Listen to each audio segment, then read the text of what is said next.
지난 시간에 저희는 사도행전 17장을 통해서 철학과 학문과 또 예술과 각종 신들의 본거지인 아테네를 방문해서 아레오바고에서 이 바울이 그리스 철학자들과 당당하게 변론하며 복음을 전한 사실을 살펴보았습니다.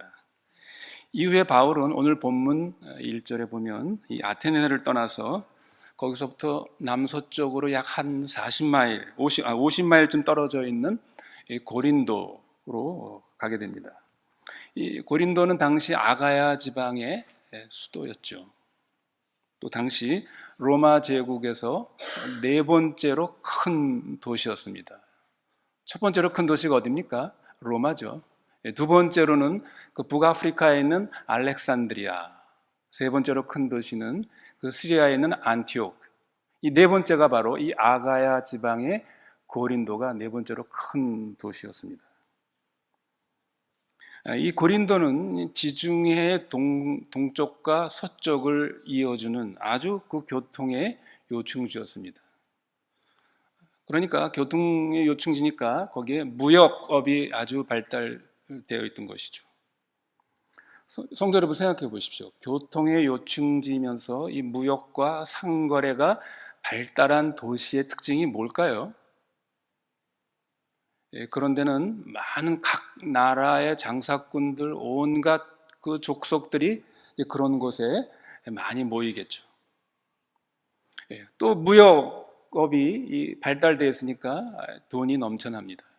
여러분 항상 돈이 넘쳐나는 곳에 또 뭐가 많죠? 유흥과 향락 산업이 또 발달하게 됩니다.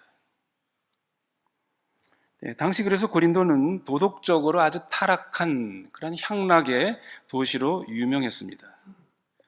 당시 고린도와 관련해서 어떤 관용구가 있었느냐면 그 사람이 고린도 사람처럼 산다더라, 그런 관용구가 있습니다. 그게 무슨 말입니까?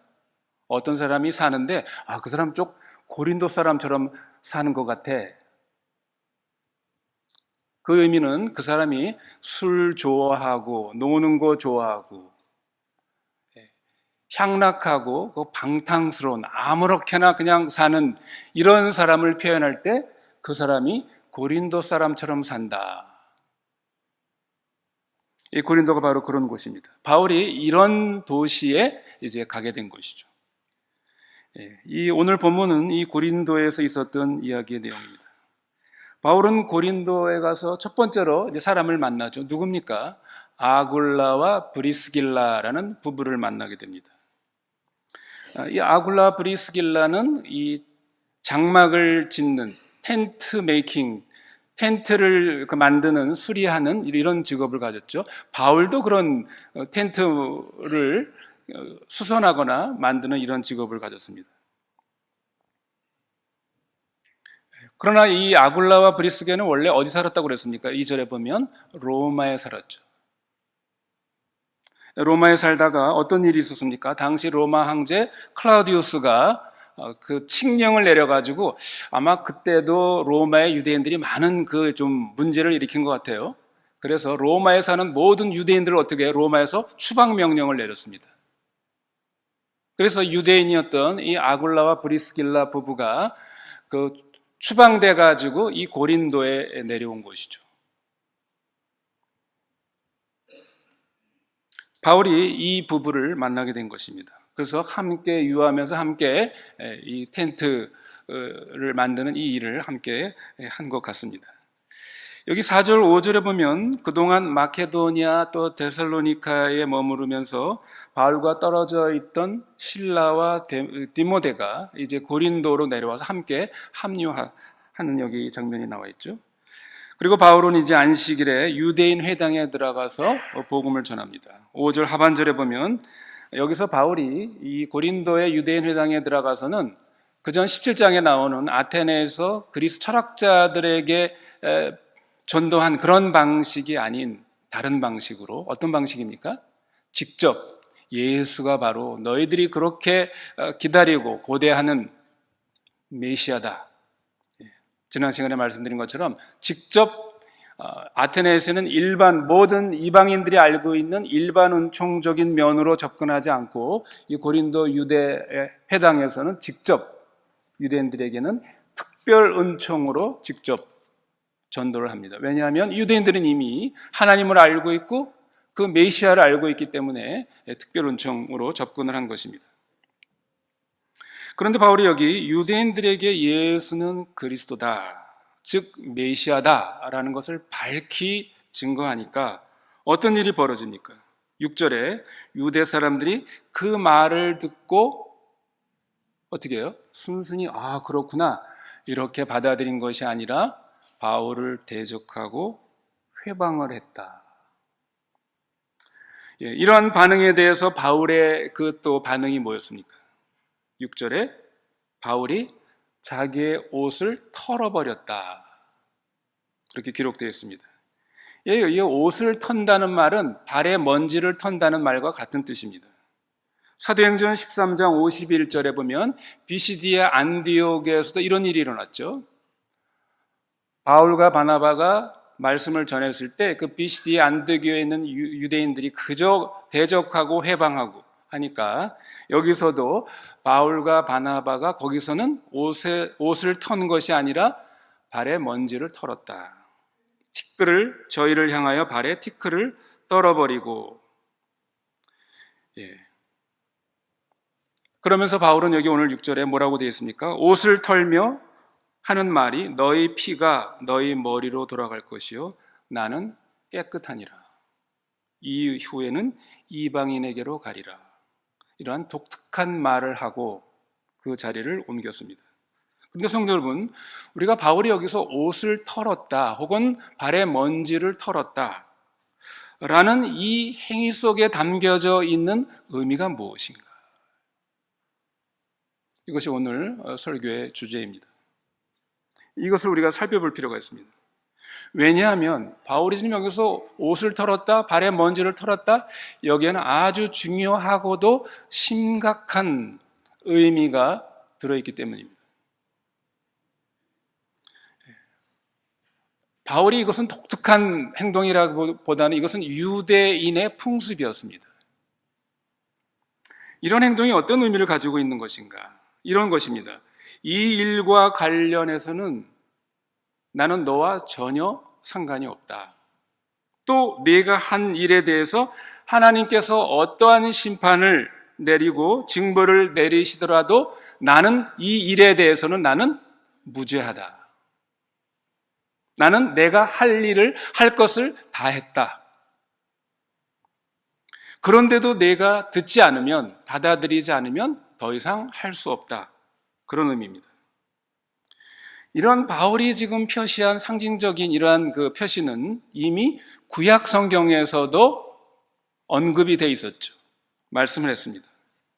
에스겔서 33장 3절 4절에 에스겔 선지자를 통해서 하나님께서 그런 말씀을 하시죠.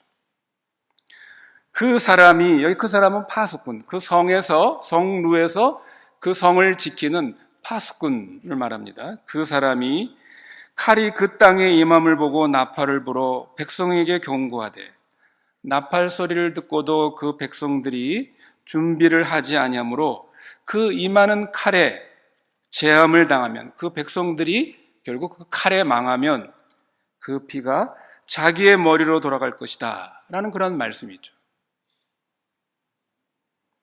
파수꾼이 그 성 중에 바깥에서부터 큰 어떤 외적이 침입해 오는 것이죠. 그래서 멀리서 보니까 외적이 온단 말이에요. 그래서 성 중에 있는 사람들에게 준비하라, 전쟁을 준비하라, 나팔을 붑니다.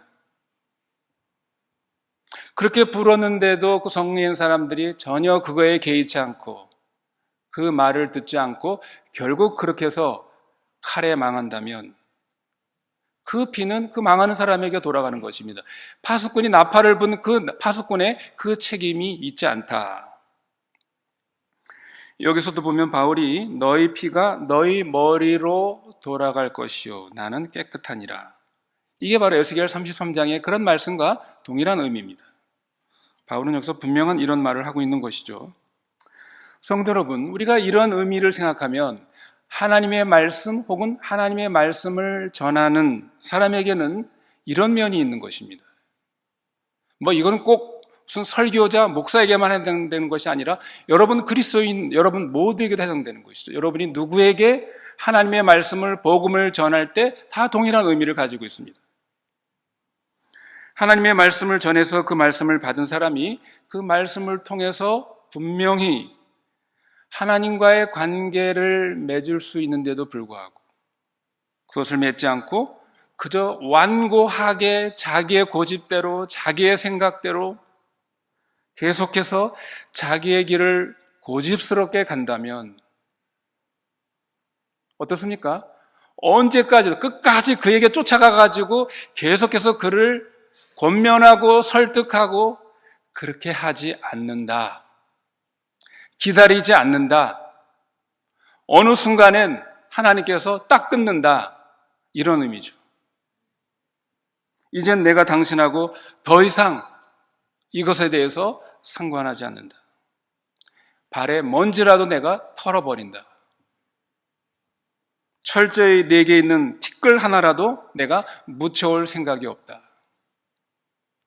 티끌 하나라도 너하고 거래를 한다든지 관계하지 않는다. 아주 무섭고도 냉정한 그러한 태도가 아닐 수가 없습니다. 이것은 예수님께서 복음서에 보면 70인 전도대를 파송하면서도 비슷한 말씀을 하셨죠. 누가복음 10장 10절로 12절에 예수님께서 제자들 70인 전도대를 파송하면서 뭐라고 말씀하십니까? 어느 동네에 들어가든지 너희를 영접지 아니하거든 그 거리로 나와서 말하되 너희 동네에서 우리 발에 묻은 먼지도 너에게 다 털어버리노라. 그러나 하나님의 나라가 가까이 온 줄을 알라. 내가 너에게 말하노니 그날에 전날에 소돔이 그 동네보다 견디기 쉬우니라. 이 제자들 전도대의 그 복음을 받아들이지 않는 그 동네, 그 개인, 그 사람들의 운명은 소돔이 그 동네보다 견디기 어려우니라. 무슨 말입니까? 반드시 망한다. 반드시 하나님의 심판이 임할 것이다. 아주 무서운 그런 말씀이죠. 여러분 왜 그렇습니까? 이것이 바로 하나님의 말씀, 복음이 갖는 특성입니다. 이중적인 특성입니다. 여러분, 그리스도가 그런 것이죠. 우리 주님의 성격이 그렇습니다. 이것은 마치 양날 가진 칼과 같습니다. 칼에 양날이 있습니다. 한쪽 날은 뭡니까? 하나님의 말씀을 받아들이는 사람에게는 마치 그 칼은 의사에게 들린 칼과 같습니다. 의사의 수술칼과 같은 것이죠. 그래서 그 수술을 통해서 그 환자를 고치고 구원하고 생명을 회복시키는 이러한 칼의 역할을 합니다. 그러나 다른 또 한 날의 그 날은 어떤 날입니까? 하나님의 말씀을 받아들이지 않고 지속적으로 완고하게 거부하는 그런 사람들에게는 그 칼이 뭡니까? 구원의 칼이 아니라 심판과 멸망의 칼로 사용될 것이다. 하나님의 말씀에는 이러한 이중적인 성격이 있다는 것, 이것을 우리는 깊이 생각해야 합니다. 예수님 당시에도 그랬고 바울이 복음을 전할 때에도 이 유대 사람들, 유대인들을 여러분 생각해 보십시오. 유대인들은 여러 종류가 있지만 대표적으로 두 부류의 유대인들이 있었죠. 한 부류는 어떤 사람입니까? 하나님의 말씀, 복음이 그들에게 들어갔을 때 그 복음을 받아들이는, 예수가 바로 그리스도구나. 우리가 그렇게 기다리던, 구약이 예언했던 그 메시아, 바울이 그것을 논리적으로 차근차근 설명하니까 그렇구나. 그래서 그 예수를 자기네들이 기다리던 그리스도, 메시아로 받아들이는 이러한 유대인들이 있었죠. 그들은 소수입니다. 그러나 또 한 부류의 일반적으로 유대 사람들이라고 지칭되는 이 주류의 유대인들은 누굽니까? 이 사람들의 가장 중요한 핵심적인 멤버들은 당시 유대 종교조사들인 바리새인과 서기관들을 중심으로 해서 그들과 함께 돌아다니며 결국 움직이면서 여러 가지, 지금 우리가 오늘 본문에서 보는 것처럼 복음이 그들에게 들려졌을 때 복음에 대해서 대적하고 회방하고 심지어 핍박하는 이러한 일반 유대인들입니다. 바로 이 주류 유대인들이 사도 바울의 이런 복음 사역에 대해서 적극적으로 대적하고 회방하고 핍박을 했습니다. 여기 오늘 18장 12절 말씀에도 유대인이 일제히 일어나 바울을 대적했다라고 되어 있죠. 물론 바울은 처음부터 이런 사람들에 대해서 그렇게 철저하게 발에 먼지 혹은 옷을 터는 이런 일을 한 것은 아닙니다. 우리가 바울의 전도 행적을 보면 어느 도시든 그곳에 유대인 회당이 있으면 바울도 유대인이죠. 그래서 그 규례를 따라서 먼저 유대인 회당을 찾아갑니다. 그래서 그 유대인들에게 구약을 잘 풀어서 결국 구약에 기록된 모든 그 핵심은 결국 메시아, 앞으로 올 메시아, 바로 그 예언한 메시아가 바로 예수 그리스도다. 이것을 변론하고 복음을 전했죠. 이렇게 복음을 차근차근 전할 때 뭐라고요? 일부 소수의 유대인들은 그렇구나, 이게 바로 그런 거였구나 하면서 바울의 이 복음을 예수를 그리스도로 받아들였습니다. 그러나 대다수의 유대인들은 받아들이지 않을 뿐더러 어떻게 해요? 강렬한 반감을 가지고 대적하고 군중들과 작당을 해서 핍박을 했습니다. 저희가 사도행전 14장에서 봤죠. 루스드라에서 어떤 일이 있었습니까? 유대인들, 이렇게 작당한 무리들에 의해서 바울이 돌에 맞아가지고 죽은 걸로 알고 바울을 어떻게 해요? 성 밖에다 내다버렸죠. 이렇게 대다수의 유대인들은 바울이 전하는 그리스도에 대해서, 복음에 대해서 항상 강경하게 대적하고 반대해 나간 것입니다. 그런데 여러분, 상대적으로 이방인들, 헬라 사람들은 어땠습니까? 저희가 지금까지 살펴본 것처럼 안디옥에서도 그랬고 데살로니카, 베레아, 아테네, 또 오늘 이 고린도에 있는 이방인들은 어땠습니까? 바울이 복음을 전했을 때 그 복음을 듣고 그 복음을 받아들이고 결국 그런 지역들에 그리스도 교회가 세워지게 됩니다. 그런데 어떻습니까? 이 유대 사람들, 이 사람은 어떤 사람들입니까? 이미 하나님을 알고 하나님의 말씀을 가지고 소위 계시의 종교를 우리는 가지고 있다. 그래서 자신들은 하나님의 택한 그러한 선민이다. 이런 것을 자부하고 있는 유대인들만 유독 가장 맹렬하고 강경하게 복음을 회방하고 대적한 것입니다. 성도 여러분, 우리가 이런 유대인들의 모습을 통해서 참 우리가 깊이 생각해야 할 것이 있습니다. 우리 자신을 이것과 관련해서 생각해 봐야 합니다. 성도 여러분, 복음의 가장 큰 장애물 혹은 복음의 가장 강력한 대적은 무엇이라고 생각하십니까? 여러분 생각해 보십시오. 결국 복음의 장애물, 복음을 대적한다는 것은 하나님을 대적한다는 것이죠. 하나님 앞에서 가장 무서운 죄악입니다. 복음을 대적하는 것은 결국 하나님을 대적한다고 한다면 하나님을 대적하는 것은 가장 무서운 죄입니다. 그렇지 않습니까? 성도 여러분은 무엇이 가장 하나님 앞에서 무서운 죄일까 생각해 보십시오.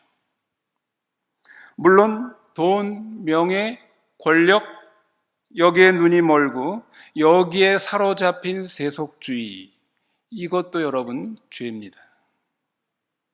혹은 우리가 아테네 사람에게서 본 것처럼 온갖 우상 숭배와 그릇된 철학 사상, 그 지식에 도취되어 있는 그러한 인본주의적인 이러한 지식 사상, 이것도 죄입니다.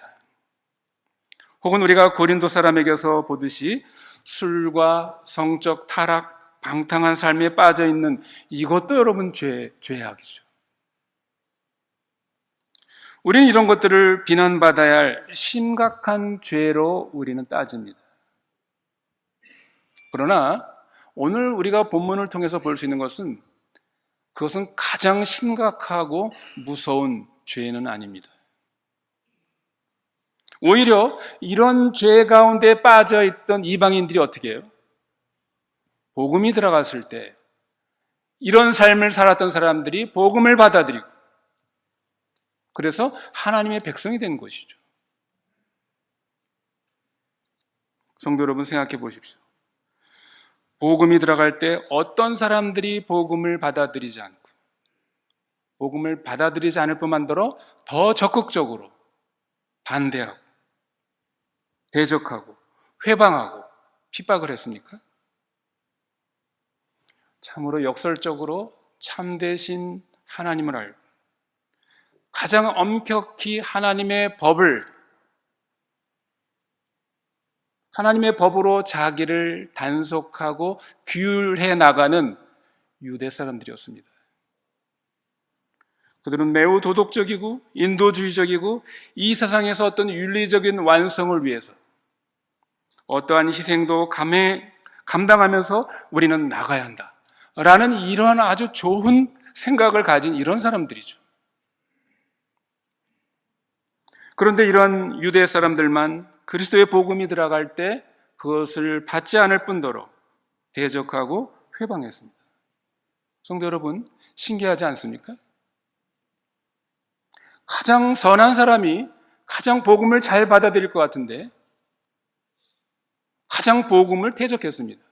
우리 인간적인 차원에서는 가장 악한 사람이라고 생각하는 그 사람들이 복음을 받아들이는 이러한 역설을 우리가 여기서 보게 되는 것입니다.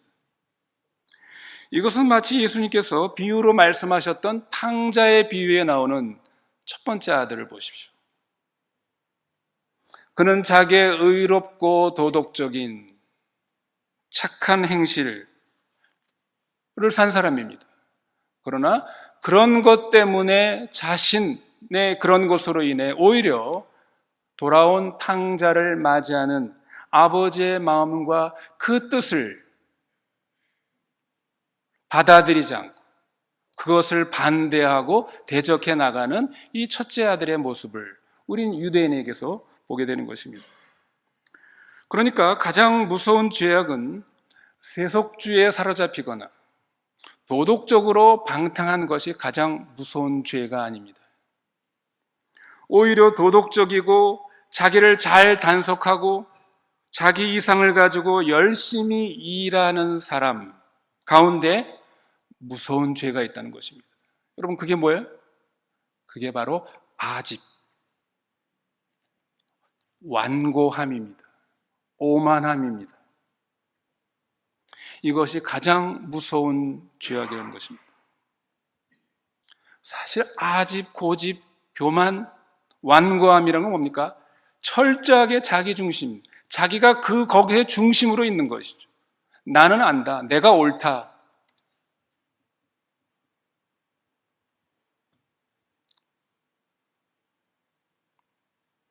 사무엘 선지자가 일찍이 이 죄악을 언급했습니다. 사무엘상 15장 23절에 이렇게 말하고 있죠. 거역하는 것은 사술의 죄와 같고 완고한 것은 사신 우상에게 절하는 죄와 같음이라. 사무엘 선지자가 말했습니다. 사술의 죄나 사신 우상을 섬기는 죄와 같이 하나님이 가장 미워하시고 가장 진노하시는 죄악이 무엇인 줄 아느냐? 뭐라고요? 완고한 것이다. 하나님의 말씀을 듣지 않는 것이다. 여러분, 완고한 것과 하나님의 말씀을 듣지 않는 것은 이게 두 가지가 따로 있는 것이 아닙니다. 이게 함께 있는 것이죠. 어떤 사람이 하나님의 말씀을 듣지 않습니까? 완고한 사람이 안 듣는 것입니다. 완고함의 결과가 하나님의 말씀을 받아들이지 않는 것입니다. 이 완고한 것과 듣지 않는 것, 이것은 요술을 하고 마술을 하는 것이나 점치는 것이나 무당 푸닥거리를 하는 우상에게 절하는 것과 같다. 이것이 크고 무서운 죄악입니다. 나는 다 안다. 내가 아는 것이 옳다. 그러니까 안 듣는 것이죠. 사실 유대주의를 쫓는 이 정통적 유대 사람들 보면 깨끗한 생활을 하려고 하고 무척 애를 쓰고 남을 위해서 봉사하고 희생하는 정신이 굉장히 강한 사람들입니다. 이 유대주의, 이 율법주의자들, 그렇죠. 이것이 유대주의의 휴머니즘입니다.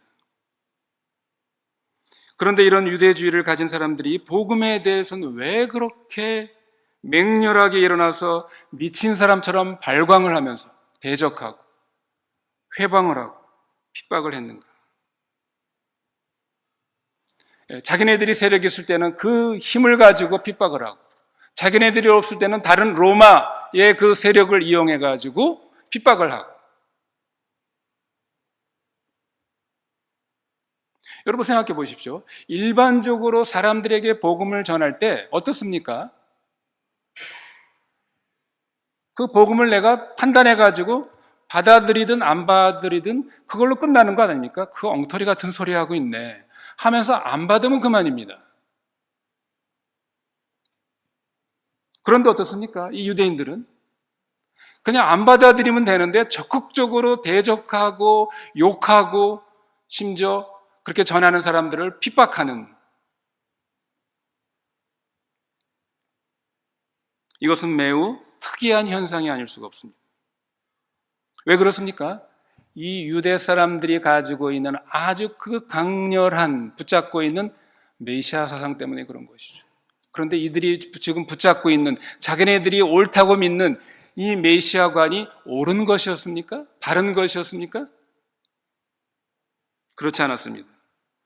그럼에도 불구하고 자기네들은 자기네들이 믿는 이것이 성경에 의한 것이고 계시에 의한 것이고 하나님을 믿는 뜻이라고 이렇게 그들은 여긴 것이죠. 참 우리는 여기서 뭘 보게 됩니까? 하나님의 뜻이라고 그러면 여러분 그게 무서운 것입니다. 그렇지 않습니까? 그러므로 우리는 하나님의 뜻이라고 그러면서 무엇을 주장하는 그런 사람을 조심해야 되죠. 또 우리 자신이 그러지 않도록 우리는 매우 조심해야 합니다.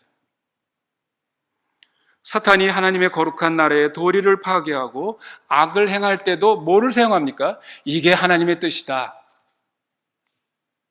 하나님의 말씀을 이용해가지고 사탄도 자기의 뜻을 이루는 것입니다.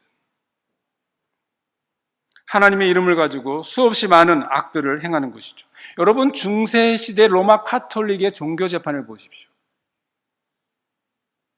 교황을 비롯해서 그 중세 로마 카톨릭의 지도자들, 그 사람들이 어떻게 해서 많은 그 신실한 믿음의 사람들을 그렇게 학살하고 화형에 처형했습니까? 하나님의 이름으로, 하나님의 뜻으로 무참하게 사람들을 죽이지 않았습니까? 바로 이 옛시대, 이 바울 시대, 예수님 시대도 마찬가지고 집단적으로 바로 이 유대 사람들이 그렇게 하는 것입니다. 성도 여러분, 우리에게도 이러한 완고함이 있는지 없는지 한번 살펴봐야 합니다. 특히 자기가 생각하고 있는 것, 자기가 알고 있는 것, 혹은 자기가 경험한 것, 이것이 옳다고 확신하는 사람들은 자신에게 그러한 아집과 완고함과 교만함은 없는지, 있는지 이것을 점검할 필요가 있습니다. 그러나 여러분 생각해 보십시오. 우리가 알고 있는 지식이라는 것, 내가 경험한 그 경험이라는 것, 사실 여러분 따지고 보면 참으로 그것은 미미하고 부분적이고 굉장히 부족한, 심지어 아주 저급한 것에 불과한 것입니다. 그런데도 마치 자신이 모든 것을 다 아는 사람처럼, 자기가 뭐 대단한 사람인 것처럼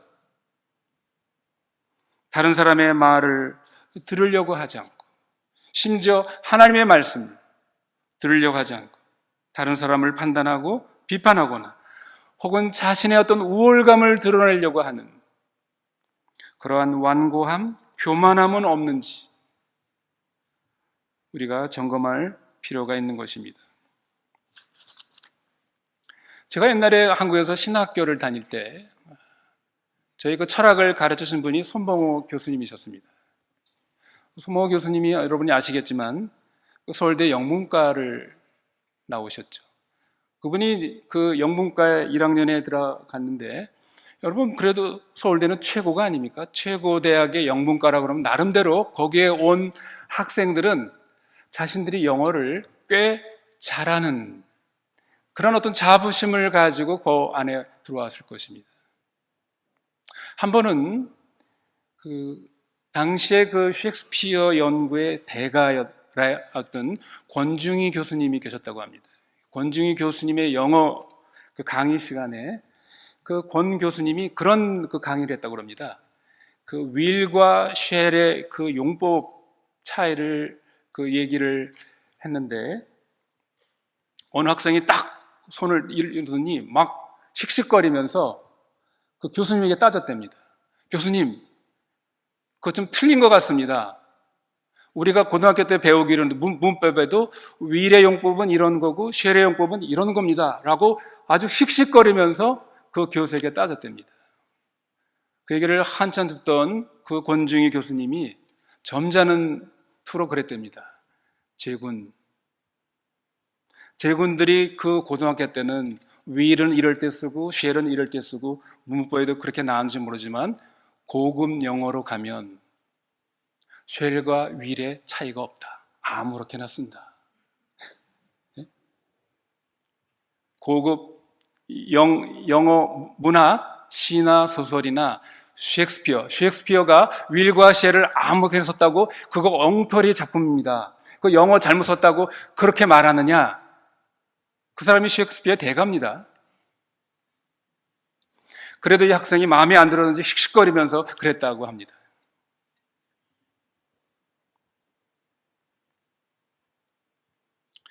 그것은 당신 제군의 수준에서 이해하는 정도고, 고급으로 올라가면 그렇지 않다. 여러분, 이게 신앙에서도 마찬가지입니다. 내가 뭐 조금 아는 거 가지고, 유대인들이 그런 것이죠.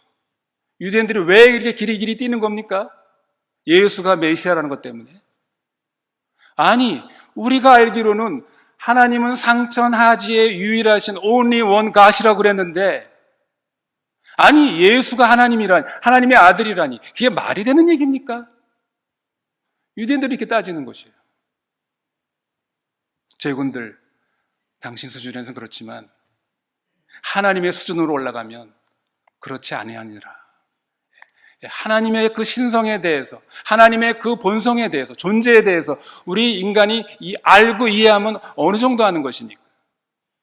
하나님께서 그 다음에는 이런 것이다라고 알려주시면 우리가 어떻게 해야 되는 겁니까? 겸손히, 아 그렇군요.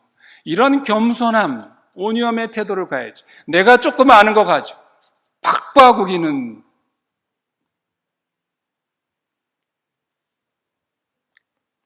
과거에 구역 성경 공부에도 그런 분들이 있어요. 제가 뭐 설명을 하면 계속 자기가 갖고 있는 그 지식으로 계속 우겨요. 그럼 제가 더 이상 말 안 합니다.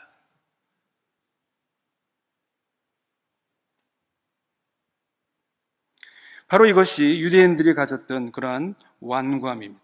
유대인들이 가진 메시아관의 수준이 바로 그 정도 수준인 것이었죠. 하나님의 더 큰 경륜을 생각하지 못하고 그저 자신들이 기대하는 그 수준, 그 생각 수준에 사로잡혀서 그것이 전부이냐, 그것이 전체의 진리이냐, 더 풍부한, 더 올바른 전체적인 진리와 진실을 말해줬을 때 자신의 부족과 한계를 인정하는 그런 겸손함이 있어야 할 텐데, 그렇지 않고 오히려 자기의 고집과 완고함으로 오히려 올바른 진리를 배척하고 더 나아가 그 진리를 전하는 사람을 박해하는 이 지경에 이르는 것, 이것이 바로 유대인들의 이러한 상태였습니다. 우리 자신에 대해서도 우리가 점검해야 할 부분입니다. 7절, 8절에 보면 이 완고한 태도로 복음을 대적하고 회방하는 이러한 유대 사람들이 있는 반면에 그 가운데서도 예수를 믿고 세례를 받는 사람들도 있었죠. 여기 디도, 유스도, 회당장 그리스보, 회당장이니까 분명히 이 사람은 유대인이었을 것입니다. 그리고 수다한 고린도 사람들이 세례를 믿고 세례를 받았다 그랬습니다. 여러분, 참 하나님의 은혜가 신비하지 않습니까? 우리가 알고 있는 그 고린도 그 도시, 영적으로 아주 어둡고 타락한, 부패한, 도덕적으로 부패한 그 도시, 그 사람들이 어떻게 해요? 예수를 믿고 세례를 받았다는 것입니다.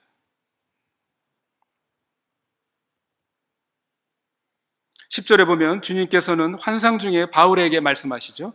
이 성중에 있는 많은 죄인들 가운데도 내 백성이 많다. 그러니 두려워하지 말라. 겁먹지 마라.